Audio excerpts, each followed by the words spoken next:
कर्म वो फसल है जिसे इंसान को हर हाल में काटना ही पड़ता है, इसलिए हमेशा अच्छे बीज बोए ताकि फसल अच्छी हो।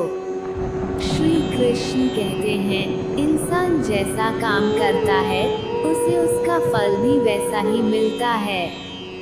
अगर आपने अच्छे कर्म किए होंगे तो आपको उसका अच्छा फल मिलेगा, और आपने बुरे कर्म किए होंगे तो आपको उसका बुरा फल मिलेगा। कर्मों का गणित बड़ा सीधा और सरल है। कर भला तो हो भला, कर बुरा तो हो बुरा। एक बार एक व्यक्ति को रास्ते में यमराज मिल जाते हैं। वो व्यक्ति उन्हें पहचान नहीं पाया। यमराज ने उस व्यक्ति से पीने के लिए पानी मांगा।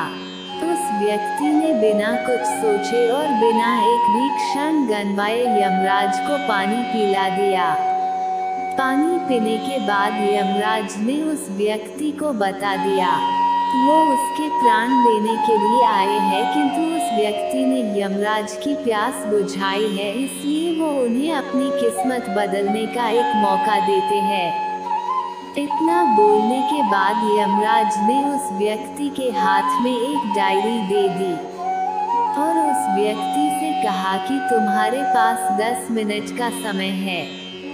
इस डायरी में तुम जो भी लिखोगे वही सच में हो जाएगा, लेकिन ध्यान रखना कि तुम्हारे पास केवल 10 मिनट ही है।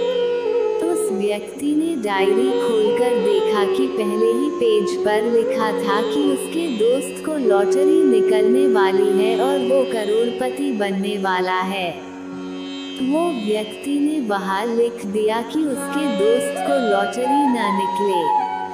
अगले पेज पर लिखा था कि उसका एक रिश्तेदार चुनाव जीतकर मंत्री बनने वाला है। उसने वहां पर लिख दिया कि उसका रिश्तेदार चुनाव हार जाए। इसी तरह वो पेज पलटता रहा और अंत में उसे अपना पेज दिखाई दिया। जैसे ही उसने कुछ लिखने के लिए अपना पेन उठाया कि यमराज ने उस व्यक्ति के हाथ में से डायरी वापस ले ली और कहा कि वत्स, तुम्हारे 10 मिनट अब खत्म हो गए हैं। अब कुछ भी नहीं हो सकता है। यमराज ने कहा कि तुमने अपना पूरा समय दूसरों का बुरा करने में व्यतीत कर दिया और अपने आप को ही खतरे में डाल दिया। अब तो तुम्हारा अंत निश्चित है।